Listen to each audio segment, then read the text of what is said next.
कोई सुन रहा हो तो उसको सुनाऊं कि एक दिन ज़मीं खुद में मदफून लाशें उगलने लगेगी। ये मदफून लाशें जो अब शय से लाशय हुए जा रहे हैं। ये क्या सोचते हैं, ये क्या जानते हैं। इन्हें फिक्र है कि नहीं है कि इनको दोबारा पुकारा गया तो वो फिर चल पड़ेंगे। वो फिर चल पड़ेंगे कि पिछली थकन ओढ़ लेंगे और उठने से इनकार करने लगेंगे। मगर इनका इकरार व इनकार कुछ भी नहीं है। वही आसमां है, ज़मीं है, वही रोज़े अव्वल से आखिर के माबैन हम हैं।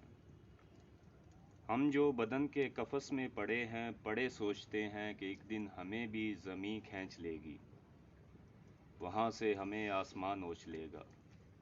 मैं क्यों नोचा जाऊं? कोई सुन रहा है तो उसको सुनाऊं। खुदा अपने बंदों से क्या चाहता है? खुदा लापता है। खुदा अपने मशरिक के मशरिक से मगरिब के मगरिब में जाने कहाँ खो गया है। कोई राब्ता इससे होता नहीं, पर बताया गया है कि पिछले दिनों वो पहाड़ी पे देखा गया था। मगर इस खबर की भी तस्दीक मुमकिन नहीं है। मैं खबरों की तस्दीक किससे कराऊं? कोई सुन रहा हो तो उसको सुनाऊं। ये बासी तबासी उदासी की बातें जो हर बात के बीच से यूं गुजारी गई, जैसे सर से उतारी गई हैं, हमारी नहीं है।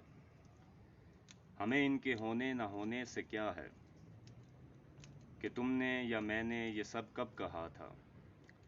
यानी कब से, यानी कि इस वक्त से क्या गिला है जो गुजरा हुआ है। मैं गुजरे हुए के लिए क्या बुरा मुंह पे लाऊं। कोई सुन रहा हो तो उसको सुनाऊं। सरे शाम आवारा गर्दी की खातिर मैं कमरे में अपने टहलता रहा हूँ। मैं कमरे की चीज़ों में बिखरा हुआ, मैं दराजों में रखा हुआ, मैं कवाड़ों में अटका हुआ, मैं फ्रेमों में लटका हुआ, मैं किताबों में सोया हुआ हूँ। अगर कोई हो तो मैं खुद को जगाऊं।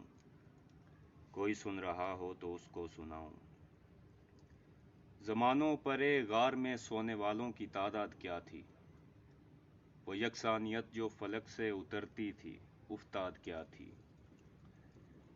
तुम्हें पता हो शायद मैं कहीं से या खुल्दे बरी से पहाड़ों के दामन में फेंका गया तो मुझे तुम्हें ढूंढने में पूरे 14 ज़माने लगे थे। तुम्हें पूरे 14 ज़मानों के मानी सिखाऊं। कोई सुन रहा हो तो उसको सुनाऊं। मैं आज की शाम भी बस तुम्हें ढूंढने खोजने की तमन्ना में गारत करूंगा। मैं अब आईनों की इबादत करूंगा, मगर आईने सबके सीनों में जो नस्ब हैं, रात तक किरची किरची बिखर जाएंगे। अक्स मर जाएंगे, अक्स मर जाएंगे।